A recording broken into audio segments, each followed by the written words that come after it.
My name is Jack. Good morning. I'm having a little cup of coffee this morning and getting ready to dive into the first round, the first race of this series. So if you saw my previous video, what I am doing is I'm trying to analyze these 8 sims that you see all around my face here, specifically through the lens of which one is the best single player experience. So this is not about online, this is not about physics. Well, I mean, physics does come into play, obviously, when it comes to the overall experience, but the main focus of this is which of these is the best sim for someone who is interested in sim racing, but doesn't have any friends and just wants to play single player.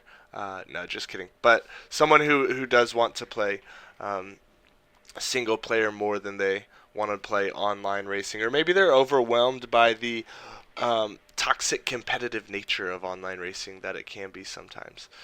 So let's look at our bracket here, and in this first round of this video series we are going to be starting off here with probably the 2 most popular on this entire list, as far as the sims that people know about the most and play the most. So AC1 and ACC. So yeah, let's dive right into it. I'm going to hop onto each sim, and I'm going to probably be doing a 10 to 15 minute race in each sim. During those races, I'm going to talk about the pros and the cons of each sim. So this is going to be a little bit of a longer video, but hopefully a lot of good information there. Yeah, let's get into it. So the cars that I chose here, I think, are pretty cool. They're a mod, so they are TCR cars from a guy named Fuzo. You can find that on Race Department. I'll link that in the description below. There's only 2 cars, a Cupra and a Hyundai. These are, according to Race Department, supposed to be BOP'd to be competitive with each other. I did find that they were a couple seconds off the pace from each other, the Hyundai being a bit slower. So this is like a really high quality car mod, and even with a high quality car mod like this, it still can take some tweaking to get to run property. I had to add 40 kilograms of ballast and 5% restrictor to all of the Cupras to get them to race competitively. And that was just the beginning of some of the issues that I experienced getting this running, and none of these might not be game breakers for some people, but for me, who doesn't have hours and hours and hours every day to sim race, doing something like spending an hour just to get the BOP properly working on these 2 cars can be a little bit of a pain. And even with other mods and car classes that have even more mods, you could see how that could end up being really time consuming to try to get 6 or 7 different cars BOP matched. Now on the flip side, as we almost rear end that Hyundai there, on the flip side, being able to customize the BOP that way can be a positive as well, because you could take cars that aren't supposed to properly be racing together, and you can get them racing on the same track competitively as one class. For example, and you have to excuse my congestion as I'm talking, but for example, there's some older TCR mods on AC1 that are really good, and I bet with some tweaking you could get those older car mods to work and race on track with this car, as we completely miss the back half of that chicane. So the reason I chose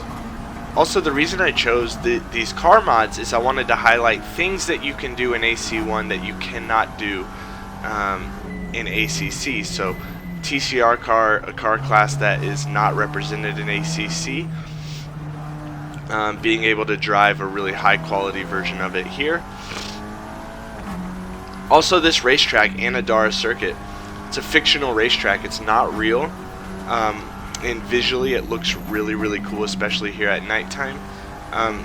So the infinite track list is a huge benefit when it comes to single player with Assetto Corsa. You can drive tracks that aren't real. You could drive tracks that are real and maybe nearby you. Like, I live in Western North Carolina. I could find VIR, which is only about 3 hours away. I could practice it, and then if I ever got to do a track day in real life, I could go there, drive in real life. Road Atlanta, also 3 hours from me. Carolina Motorsports Park. You can find all these racetracks that are not represented in other sims. You can find modded versions of them, and you can go race them. It's really cool experience. But I decided to go with the fictional track here. Now, the AI's behavior, also completely customizable. That's the story of the game with Assetto Corsa, customization. So I could almost compare Assetto Corsa versus Assetto Corsa Competizione to Windows versus Mac users. So with Windows users, typically those are people who want their entire experience to be customizable. They want to be able to make the home screen function how they want it to function. They want to be able to make the computer do what they want to do. Endless possibilities. Mac users typically say, hey, there's one right way for this computer to function. I believe in the people who made this computer, so I'm just going to use the computer the way that they say that it should function. A lot less customization, but you get a good quality product. That's kind of how I think about Assetto Corsa 1 versus ACC. You get so much customization here. Even with the AI, I was able to adjust a slider to make the AI faster or slower. And also, what's cool that's not really in other sims is there's a secondary part to the slider that allows you to make the AI, the difference between the fastest AI and the slowest AI, a larger gap or a smaller gap. Here, when I set this up, I spent, I'm not gonna exaggerate, I spent probably 30-45 minutes playing around with the AI, loading up, doing a couple laps, seeing what the AI's pace was like, exiting the game, making small changes, going back into the game. And I got the AI to this point, which if I had to make a change, I would have made them competitively closer, because the field is spreading out too quickly. But I do think I got them at a good pace. I just think the field spread out too much. The fast guys are too fast, the slow guys are too slow. Now, with all that being said, I had the exact same settings that I have right here. I ran the race once, finished about 4th, which was, you know, where I kind of wanted to be competitive wise. I don't like setting up AI single player races and just demolishing the field. So yeah, so I found this right balance, but I ran the race again a second time, and I was miles off the pace of the AI. They were killing me. And so I thought, wow, I must have done something incorrect. I double checked my settings, and no, lo and behold, my settings were exactly the same as the race before. So there can be some inconsistencies with this. Sometimes you have the AI setting correct, and they just do bizarre things. In one of my attempts at recording this, half of the field, about 7 or 8 cars, just stayed parked on the start-finish line. And so when we came around for the second lap, there was cars just parked on the start-finish line. And then they ended up going to the pit eventually.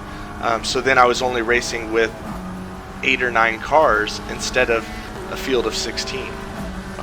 So that was frustrating.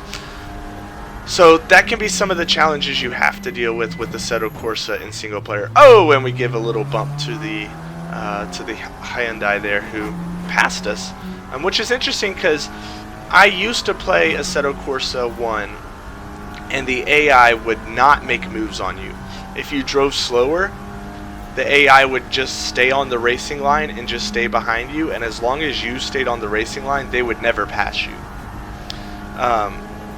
But here you can see in Content Manager they have the improved AI. Here with the improved AI, it does seem to be a bit improved. They battle each other a little bit and they battle you a little bit. It's not perfect. They do some quirky and weird things. And in my testing, because I ran this race, like I said, about 5 or 6 times, sometimes they did some very, very weird stuff. But overall, way improved from what the AI used to be. Now, when it comes to customization and when it comes to the single player experience, I need to mention custom championships. This is going to be a focal point of how I review all these sims as single player experiences, because I think it is fun to just hop on and do a single race, but for me to get the most enjoyment out of a game single player, I need to have some sort of championship that I'm competing for.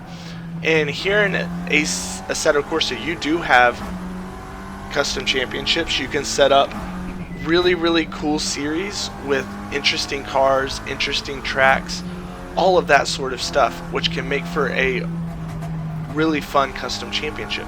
If I wanted half the season to be in the US, and then I wanted half the season to be on all Japanese tracks, I could do that. If I wanted to do a series with any car class you could imagine, I could do it. One thing, I have done a few custom championships. One thing is the differentiation in the AI skill level from track to track becomes pretty apparent pretty quick. So I did a radical series at all kind of smaller tracks in the United States with the Radical SR3, and there was one track where the AI just stayed parked on the start-finish line and didn't even race me. So I got a free win because I was the only car driving. There was another track where the AI beat me and I was so far in last place it was ridiculous. And then there was another track where I beat the AI by 30 seconds. So it can be very, very hit or miss. Tuning the AI can just become a chore sometimes. So I think using AC1 as an experience, you kind of find the settings that work and you stick with those settings. It takes a long time to get those settings to where they need to be, but once you do, you can run that same race over and over again. But it's kind of hard to run custom championships consistently unless you can expect some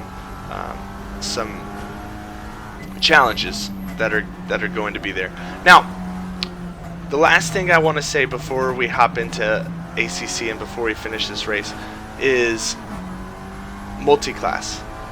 With Assetto Corsa, there is not a multi-class point system in the game, and I'm sure there's a mod out there that will allow you to do it, but I have not come across it. And this is an issue for me because with these great TCR cars, I'd love to run the IMSA Michelin Pilot Challenge with GT4 versus TCR. Gorilla Mods has an amazing GT4 class. It would be really cool to be able to put those on track together and have them scored as separate championships in a season. It's not possible in AC1 that I am aware of, so that's something that limits what you can do. And also the AI's behavior. And next time that if Assetto Corsa makes it to the next round, next time I test it, I'm probably going to highlight multi-class racing because the AI doesn't manage lap traffic super well.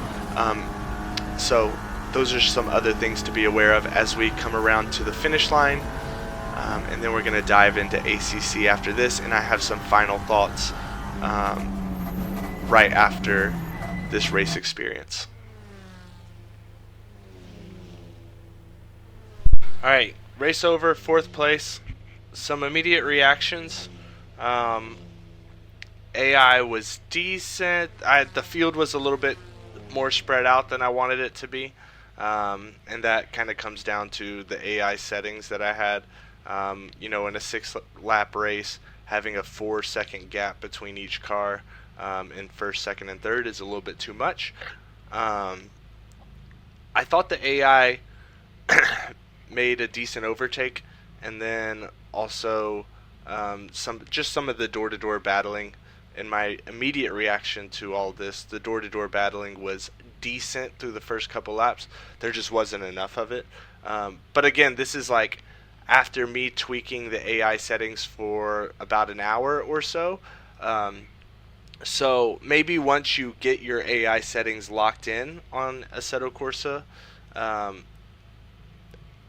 and once you kind of get them where the AI is behaving how you want it to be, you can kind of keep those settings just permanently there, and it's not a big deal. But it does seem to take a lot.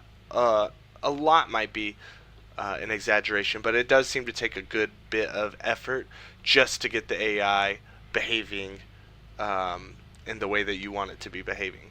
So now we're going to hop over to ACC and run a race there, and also talk about we're going to talk about ACC as a single player experience. Let's get it. I'm going to do voiceover again just like with AC1. So from this point on, I'm going to be quiet and just enjoy this 10-minute race. Yeah, so we're here in Barcelona with the M2 Cup car. There's a couple of reasons I chose this car. First off, I want to highlight the AI and their behavior when you race door to door. And sometimes with GT3 cars, you get into a big train of cars and there's not much door to door battling. One car just follows the other car around the track for the entire race, and it can be a little bit boring, to be honest. That's especially true when you're racing the AI. So these cars just lead to closer racing and lead to a better experience, and I thought would be able to highlight the AI's behavior a little bit better. As mentioned when Assetto Corsa was going around, ACC is so much easier to set up and so much easier to get running. All I had to do was select the car I wanted, select the track I wanted, update the weather, and then just plug in the difficulty of the car, the AI, sorry. Just plug in the difficulty of the AI, which I think I have at 96 or 97, and I have the aggression all the way up, and that's it. I don't have to fiddle with extra sliders to make the fast AI faster and the slow AI slower, and get the field working how I want it to work. I don't have to deal with all the different mods and the BOP and all of that stuff. Just load straight into it and go. And that's really nice. That made it to where I only had to record this video once. I loaded up the race, recorded it, and I was done. Whereas it took hours to get that one race recorded for AC1. So that is definitely an advantage to ACC. Some other things that are an advantage of ACC over AC1 is multi-class racing. If you load up a multi-class race, you'll be split up into your proper classes. You will be scored separately in your proper class. When you're driving, in the top left, if you have the standings up, you'll be able to see what your standing is in your class alone, not just your overall standings. So multi-class is properly supported, which is helpful, especially when in GT racing, multi-class is such a crucial part of it. And look here, as the AI does want to battle with me, which is nice. Let me highlight something about the AI's behavior while we have some AI close to us. They seem to really want to avoid the curbs, except for you'll see one moment later in the race where AI goes up on 2 wheels on a curb. But they really seem to want to avoid the curbs, and as we come through this chicane here, watch this.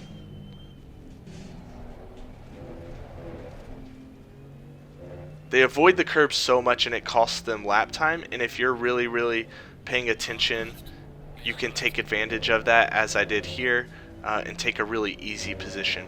Another thing about the AI's behavior in ACC is if you ever stick your nose in and you ever try to make an aggressive move, they have the tendency to want to get out of the way. And they're also pretty hesitant to try to make moves on you. Unless you really leave a ton of space, they're not going to try to make a pass on you. They're not going to make any kind of aggressive passes. So that's something else to be aware of with ACC's AI. So custom championships, that's a thing in ACC. There's also a career mode. The career mode's not really worth your time. It's a glorified custom championship with the tiniest bit of storyline to it, but it's not much. It's like a introductory little practice in the Lamborghini Super Trofeo. And then the other problem with it is at this point there's been so many physics updates, as we completely missed turn 1. There's been so many physics updates, and then if you do that career mode, it puts you in all the old GT3 cars and the old version of the Super Trofeo.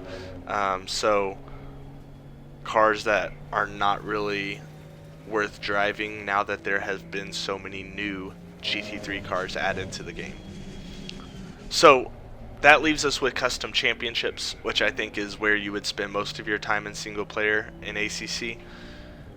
Some positives: easy to set up. Choose your tracks, choose your car classes, choose how many AI you want in each class if you're doing multi-class, choose the difficulty, and then you're good to go. Very easy to set up and a good experience. Nothing really negative about the custom championship mode. A lot simpler than in Assetto Corsa 1, and unlike in Assetto Corsa 1, you're not going to have a race where the AI all just stands in the start-finish line and completely ruins the standings for the entire championship because there's like 15 DNFs in a race. So that type of thing's not going to happen. So that's a positive. But there's a negative. The negative is we only have one type of car here. And you may be saying, Jack, there's many car classes. There's the TCX cars. There's the Porsche Cup. There is the Lamborghini Super Trofeo. There's the GT3, GT4, and GT2. That's so many car classes. Yes, that is true, but they are all the same type of car. They are all GT cars. They're all rear-wheel drive. Outside of the Porsche Cup and the Maserati GT4, they all have traction control. It's just different styles of the same type of racing, which is why the quality is so high. But I just don't know if I'm using this as a single player experience and it's my main single player game and I'm doing custom championships over and over and over again. I don't know how many I could do before I'd start to get bored. And I think that is the real limiting factor here with ACC. Now this car and maybe the Porsche Cup are probably the two most intriguing types of cars in ACC to me, because running GT3 over and over and over again gets pretty old. So that's just something to be aware of, is you're going to be running the same types of car over and over and over again.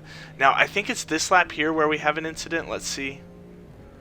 I'm way too late on the brakes. I run into him, and watch his behavior here. I put a little picture-in-picture here to watch how he comes back on track. It's almost as if the AI, once they went off track, which was totally my fault, I rear-ended him, but it's almost as if once he went off track, the AI was like, I need to go, and then goes up on two wheels and cuts right in front of me there. It's almost as if the AI said, okay, I'm off track, I need to get back on the racing line as fast as possible, and completely ignored all cars around him, because on his rejoin he just cut straight across the track right into my racing line, which caused the second part of that incident. So pretty strange behavior from the AI there.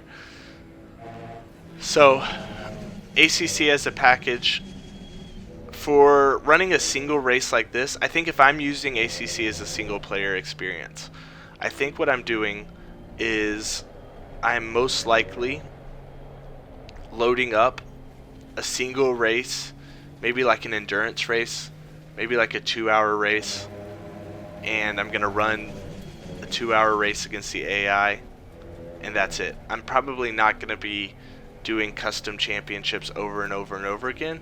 I'm probably going to do that once or twice, and that's enough. That's a cool enough experience. But I don't think it's something that's going to keep me coming back time and time again. So overall, as a package, I think it's easier to get running than Assetto Corsa 1. I think it's a cleaner experience, but it's so limited in its variety that I think that I can't give it the nod over AC1. Yes, AC1 can be frustrating. Yes, getting it running can be a challenge, but I do feel like the more time you spend with AC1, the more you understand how the mods work, how the BOP works, how the AI works. And I think the more time you spend with AC1, the more you can get a really fun, unique experience, where I don't think you can get much of a unique experience here. You can just get a good GT race against the AI, and that's about it. So let's get some closing thoughts. Well, that was an interesting race. Let's catch the replay there and see how I took out that guy. Oh, we're on the podium. Look at that with our damaged car. That's fun. Alright, here we go. Coming down the straight. We are going to be way too late on the brakes here. And boom, we hit him. And he comes... That was so interesting. Let's go back just a second. And let's change camera angles. Okay, so he goes off. And it seems like he has control of the car. And it's almost like he's so far off the racing line.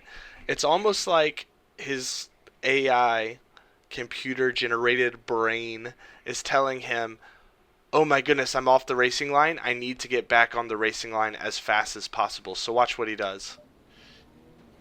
Comes straight across. So a little bit of a bummer there. Definitely my fault on bumping him, but then, oof. Yeah. Alright, time to wrap up this first video. Hope you enjoyed it. Here's my final verdict.